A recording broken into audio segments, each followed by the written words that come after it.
বন্ধুরা, মাঝে মাঝে খুব কষ্ট হয় আমাদের নিজের ধনকে ফেলে আমরা যখন অন্য কিছুর পেছনে দৌড়ই। বাংলা সাহিত্যে বাংলা গল্পের যে ভাঁড়ার, যাকে ভালো বাংলায় বললে বলতে হয় ভাণ্ডার, তা যে কত সমৃদ্ধ, কত রকমারি, তার হদিশ আমরা খুব অল্প লোকেই পেলাম। কারণ খোঁজা ব্যাপারটাই তো ছেড়ে দিয়েছি। এভাবেই গল্পকে আমরা চেষ্টা করি নতুনদের সঙ্গে পুরনো অথবা অনেক পুরনো গল্পকার তাঁদের গল্প আপনাদের শোনাতে। কিন্তু জানি না আপনাদের ভালো লাগে কি লাগে না। যাই হোক, আজকের এই আসরে আমরা শোনাব রমেশচন্দ্র সেনের গল্প। উনি জন্মেছিলেন সেই 1894 সালে। আমরা এভাবেই গল্পকে এর আগেও একটা গল্প পড়েছি রমেশচন্দ্র সেনের। আজকে পড়ব আরেকটি গল্প। অদ্ভুত মানবিক আবেদন, অদ্ভুত মানসিক টানাপোড়েন, শরীর মনের দ্বন্দ্ব এবং শেষ পর্যন্ত না, শেষ পর্যন্ত কি হলো সেটা গল্পতেই শুনব। আজকের গল্প রমেশচন্দ্র সেনের জৈবন। কেমন লাগলো অবশ্যই আমাদের জানাবেন।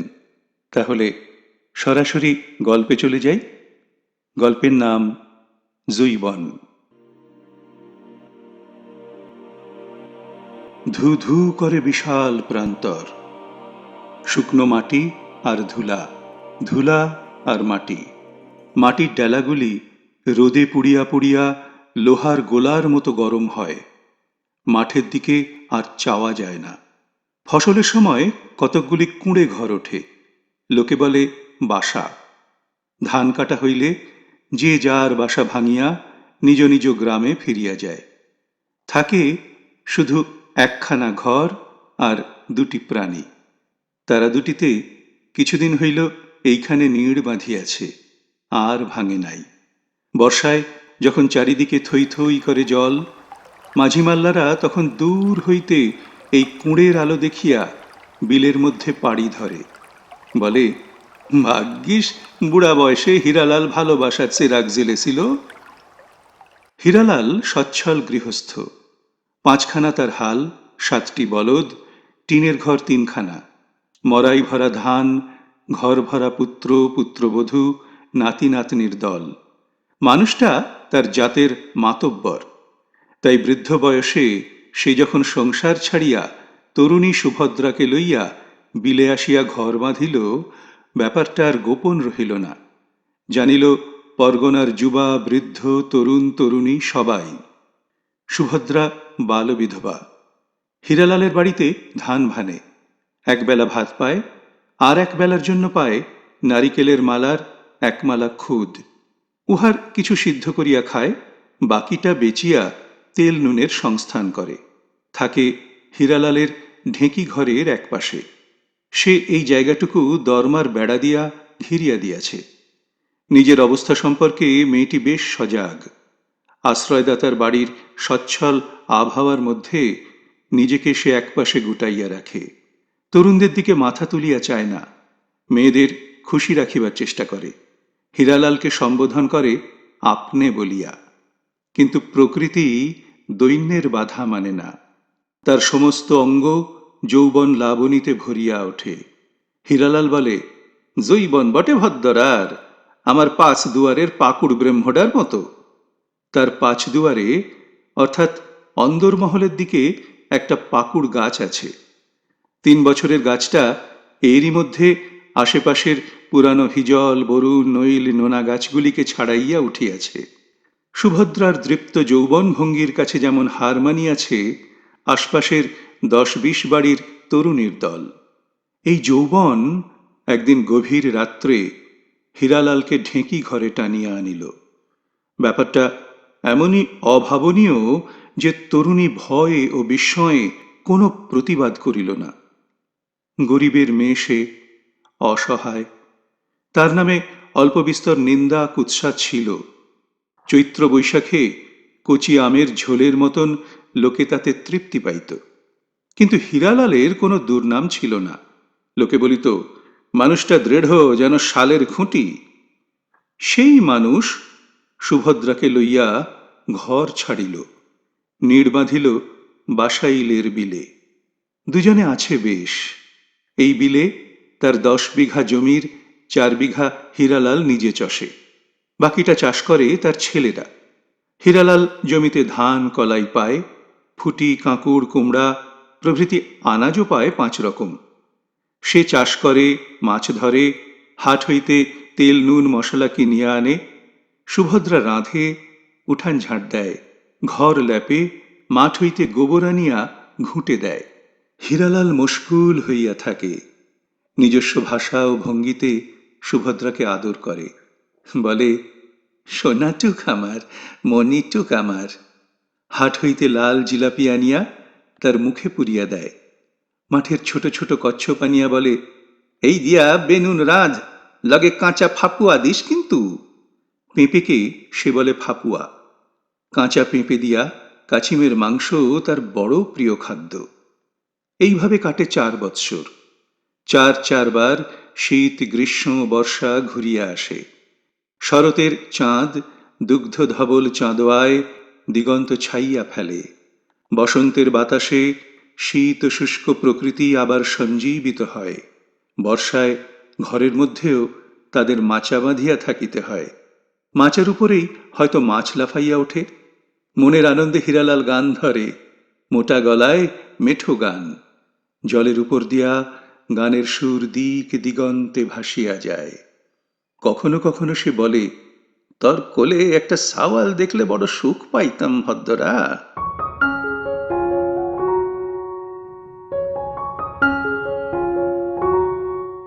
হীরালালের মনের আনন্দ বয়সের ভাঙন ঠেকাইয়া রাখিতে পারে না। সমস্ত শরীর ঘিরিয়া এক জড়তা আসে।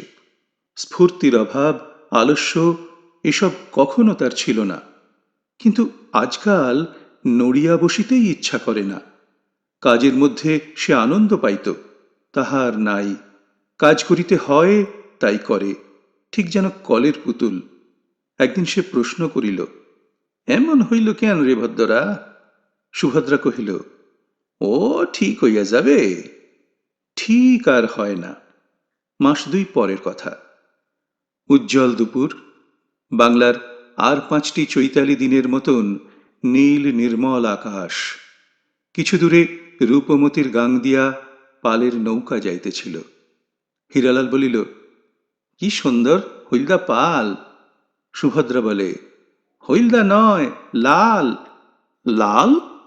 চক্ষুরত্ন তাইলে গেছে? হীরালাল অত্যন্ত খেদের সহিত বলে, বয়স কিন্তু আমার অত বেশি না। ওপারের ডাক্তার ভূঁইয়ার দাদা প্যারি ভূঁইয়া এখনো বিনা কাছে পত্তর পড়তে পারে, আর আমি রং ঠাহর করতে পারি না। লাল রে কই হইলদা? সুভদ্রা বলে, ভুল হয়তো আমারই হইছে, পাল্টা সম্ভব হইলদাই ছিল। তা নয় রে, ভুলটা তোর নয়, হইছে আমারই, বয়সের ভেরম। ক্রমে ক্রমে অনেক কাজেই ভুল শুরু হয়, ভুল ধরা পড়ে। সঙ্গে সঙ্গে হীরালাল অনুভব করে আত্মপ্রত্যয়ের অভাব। সুভদ্রার কাজগুলি কি নিখুঁত! সে কেমন আত্মপ্রত্যয়ের সঙ্গে সব করে।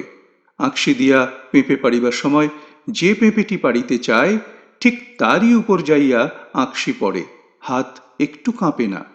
আর সে তুলিলেই আঁকশিটা বেতের সরু ডগার মতো দোল খায়।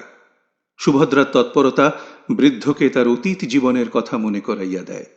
যৌবনে তার কাজও ছিল এইরূপ নিখুঁত। জাল বোনা হইতে বেড়ায় বাঁধ দেওয়া পর্যন্ত চাষী গৃহস্থের সব কাজই সে নিপুণভাবে করিত। ঢেঁকিতে চাল ও চিঁড়া এলানোর ব্যাপারে মেয়েরাও তার কাছে হার মানিত। হীরালাল খাইতে বসিয়াছিল। সামনে তার প্রিয় খাদ্য কচ্ছপের মাংস, পেঁপে দিয়া রান্না করা হইয়াছে। সে বলিল, হইছে খাসা, মাংস এমন রসুই করতে পারত শুধু বিশ্বাসের বউ আর আমাগো ছোট ঠারিন। সুভদ্রা বলিল, দি আর একটু, তোর জন্য আছে তো। এই সময় গেলাস তুলিতে যাইয়া হীরালালের হাত কাঁপিতে লাগিল। গেলাস পড়িল থালার উপর। মাংস মাখা ভাত আর জলে একাকার হইয়া গেল। সুভদ্রা হাসিয়া ফেলিল। হীরালাল বলে, হাসলি যে বড়? সুভদ্রা কোনো উত্তর করিল না। বল, হাসলি কেন? সুভদ্রা তবুও নীরব। নিশ্চুপ রইলি যে হারামজাদি? বলিয়া হীরালাল আসন ছাড়িয়া উঠিতেই সুভদ্রা ভয়ে ভয়ে বলিল, আপনার হাত কাঁপা দেখা হাসছি। অনেক দিন পরে সে আবার আজ আপনি বলে। হাত কাঁপা দেখা হাসছ? নিজের দেমাকে আবার আপনে কও? বলিয়াই হীরালাল গুম হইয়া বসিয়া থাকে। ভদ্ররা তাকে দেখিয়া প্রায়ই হাসে। ধরা পড়িয়াছে শুধু আজ। যৌবনে নিজেরাও বুড়া দেখিলে, বুড়ার থপথপ চলন দেখিলে হাসিত। হীরালাল, তার বন্ধু চন্দন মোড়াল আর খালেক মিয়া, দাঁত পড়া মানুষের অনুকরণে তারা কথা বলিত। একদিন এক বুড়া তাকে অভিশাপ দেয়, দেখবি তোর গো মানুষে হাসবে। সেই অভিশাপ আজ ফলিল। ভদ্রার হাসির পর হইতে তার দিকে চাহিলেই হীরালালের চোখ দুটি নিজের দেহের দিকে ফিরিয়া আসে। দেখে কণ্ঠায় হাড় বাহির করা লোল চর্ম শীর্ণ দেহ। এই কঙ্কালের দিকে চাহিয়াই এতদিন পরে ভদ্ররা আবার তাহাকে আপনি বলিয়াছে। নিজের বয়সের স্বাভাবিক পরিণতির জন্য সুভদ্রার উপর তার রাগ হয়। রাগ হয় আপনি বলার জন্য। মনে করে সুভদ্রা ছলনা করিয়া তাকে এখানে আনিয়াছে, ঘর ছাড়া করিয়াছে। বুড়া মানুষ সে, চোখের চেয়েও আগে তার মনে ছানি পড়িয়াছিল বলিয়াই তরুণের সেই ছলনা সে ধরিতে পারে নাই। এই সন্দেহ বৃদ্ধকে হিংস্র করিয়া তোলে। কথায় কথায় সে খুঁত ধরে, খিটখিট করে। সুভদ্রা নীরবে সব সহ্য করে বলিয়া আরো রাগিয়া যায়। বলে, ওটা একটা পশু, ওর আবার তাপ উত্তাপ কি? সেদিন দুপুরে হাট হইতে ফিরিয়া সে দেখে উঠানে কতগুলি গাছের পাতা ও খড়কুটা পড়িয়া আছে। সে গর্জন করিয়া উঠিল, উঠানটাও ঝাঁট দিতে পারো নাই, বড় মানুষের বিটি? সুভদ্রা কিছু আগেই ঝাঁট দিয়াছিল। বাতাসে গাছের পাতা উড়িয়া আসিয়াছে, উড়ন্ত পাখির মুখ হইতেও পড়িয়াছে দু চারটা খড়কুটা। সুভদ্রা রান্না করিতেছিল। সে কোনো উত্তর করিল না। হীরালাল বলিল, কথা কস না যে, বজ্জাতি তোর হাড়ে হাড়ে। সুভদ্রা বলিল, দেখ না কাজ করতেছি। কি মুখে মুখে কথা? বলিয়া হীরালাল ছুটিয়া গিয়া তার বাহুর উপর হাতের লাঠি দিয়া জোরে আঘাত করে। সুভদ্রার হাতখানা সঙ্গে সঙ্গে যেন অবশ হইয়া যায়। সে বলিয়া ওঠে, মা গো! সে বাঁ হাত দিয়াই অতি কষ্টে রান্না করিয়া হীরালালকে খাওয়ায়, নিজেও 2 গ্রাস মুখে দেয়। যন্ত্রণার চোটে পেট ভরিয়া খাওয়া হয় না। যন্ত্রণা ক্রমেই বাড়িতে থাকে। হাত ফুলিয়া ওঠে। সে ভিটার উত্তরে একটা গাছের নিচে আঁচল পাতিয়া শুইয়া থাকে। পাতার ফাঁকে ফাঁকে বাতাসের শব্দ হয়, যেন যৌবনের জয়গান। সূর্যের আলো আঁকা বাঁকা রেখায় তার গায়ের উপর আসিয়া পড়ে। বাড়ির ঠিক নিচেই একটা ডোবা। একটা মাছরাঙা ঘুরিয়া ঘুরিয়া তার ধারে আসিয়া বসে, আবার উড়িয়া যায়। তার পাখার কাঁপন পর্যন্ত সুভদ্রার চোখে পড়ে। সোনালি রোদে সবুজ পাখা আরো সবুজ দেখায়।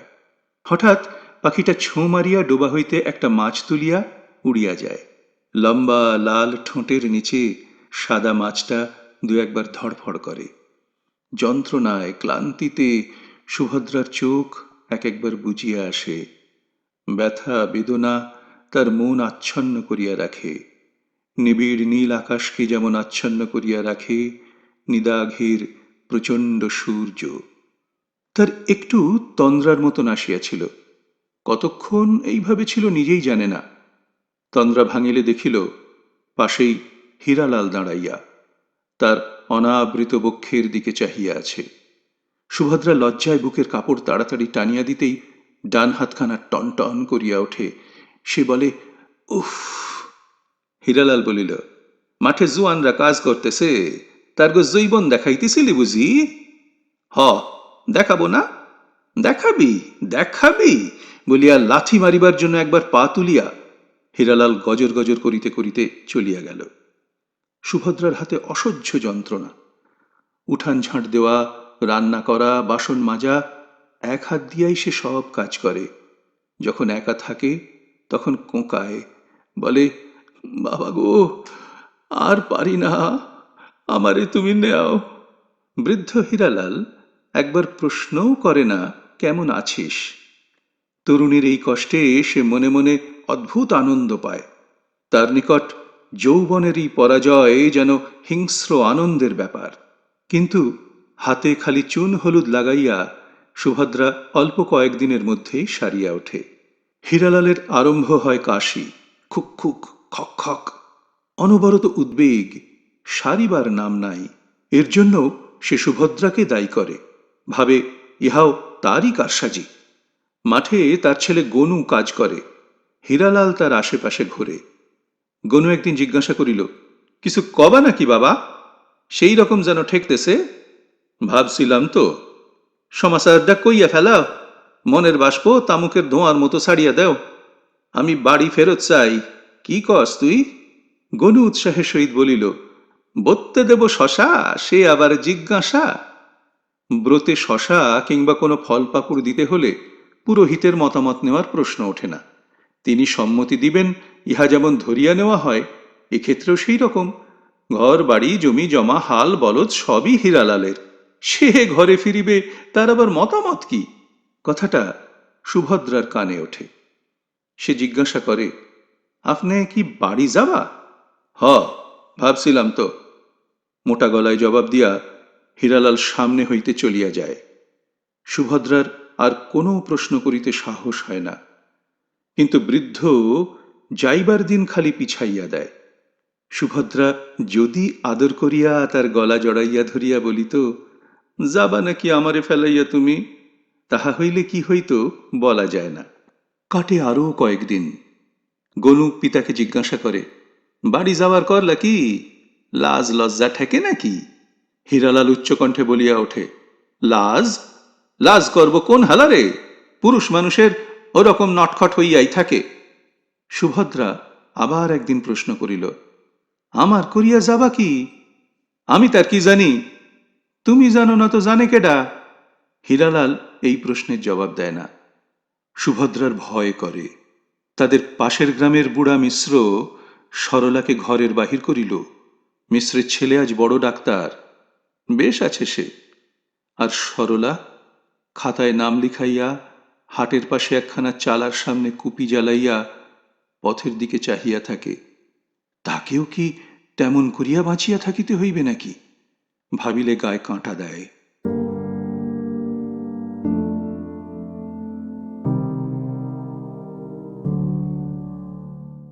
উঠানে বড় একটা কাঠের বাক্স, পাশেই হোগলায় জড়ানো বিছানা, একটা ধামা থালা, ভরণের বাটি প্রভৃতি তৈজসপত্র, আর কয়েক বস্তা ধান চাল। বাক্সের উপর সুভদ্রা বসিয়া আছে, সামনে হীরালাল, একটু দূরে দাঁড়াইয়া গনু। হীরালাল বলিল, ওঠ ভদ্রা, জোয়ার চলিয়া গেলে যাইতে দেরি লাগবে। আজকের জোয়ারে সে বাড়ি ফিরিবে। জোয়ার চলিয়া যাওয়ার অসুবিধার কথাই তার বারবার মনে হয়। একবারও ভাবে না সুভদ্রার কি গতি হইবে। সুভদ্রা বলে, না, যাইতে পারবা না আপনি। পারবো না? হ্যাঁ বলিয়া হীরালাল কুৎসিত একটা শব্দ করে। তারপর বলে, সর মাগি। স্বল্পবাগ সুভদ্রা গনুর দিকে চায়, বলে, আমার কি করবা তোমরা? কি উপায় করবা? গনু কোনো উত্তর করে না। মাঠে ফেলাইয়া যাবা আমারে? চাউলগুলিও লইয়া যাবা? ও সাওয়াল পান, ও বোঝে কি? কবেই বাকি? ওঠ, বাক্স ছাড়িয়া ওঠ। বলিয়াই হীরালাল সুভদ্রার হাত ধরিয়া হ্যাঁচকা টান দেয়। তার হাতের একগাছা কাচের চুড়ি বাক্সের শিকলে লাগিয়া ভাঙিয়া যায়। হাত কাটিয়া রক্ত পড়িতে থাকে। সুভদ্রা আর এক হাত দিয়া বাক্স চাপিয়া ধরে। আরম্ভ হয় টানাটানি। বৃদ্ধ হীরালাল যুবতী সুভদ্রাকে টানিয়া তুলিতে পারে না, তাতে আরও রাগিয়া যায়। শেষ মুহূর্তে কি পরাজয় স্বীকার করিতে হইবে? না না, সে অসম্ভব। হীরালাল এবার একটা লাঠি দিয়া সুভদ্রার পিঠে এক ঘা বসাইয়া দেয়। সুভদ্রা কাতরাইয়া ওঠে। গনু বলে, করো কি বাবা? কণ্ঠ তার রুক্ষ, কর্কশ। হীরালাল মুহূর্তের জন্য থমকিয়া দাঁড়ায়। তারপর দ্বিগুণ বেগে সুভদ্রার হাতের উপর আঘাত করে। সে তবুও বাক্সটা ছাড়ে না। তার মনে হয় কাঠের এই জিনিসটা তার শেষ আশ্রয়, তাদের উভয়ের মধ্যের শেষ বন্ধন। ওটা ছাড়িলে তার অবস্থা হইবে হালবিহীন নৌকার মতন। গনু এতক্ষণ রাগে ফুলিতেছিল। সে বলিল, মাইয়াডারে মারিয়া ফেলবা নাকি? বলিয়াই পিতার হাত হইতে লাঠিখানা কাড়িয়া নেয়। হীরালাল বলে, আলবাত মারব। আমি মারব নাকি মারবি তুই? কাছেই ছিল একখানা বৈঠা। সেইখানা তুলিয়া লইয়া সে সুভদ্রার দিকে রুখিয়া যাইতেই গনু তাকে কাছে টানিয়া লইয়া আড়াল করিয়া দাঁড়ায়। আর একটু হইলে বৈঠাখানা গনুর মাথায়ই পড়িত। সে হাত দিয়া ঠেকায়, হাত কাটিয়া রক্ত পড়িতে থাকে। জৈবন দেখা ভলস হারামজাদা, সেই জন্য মোরে সরাইতে চাও বলিয়া হীরালাল বৈঠাখানা ফেলিয়া দিয়া সেইখানে বসিয়া পড়িল। সুভদ্রা তখন গনুর হাতের মধ্যে একটু একটু কাঁপিতেছে।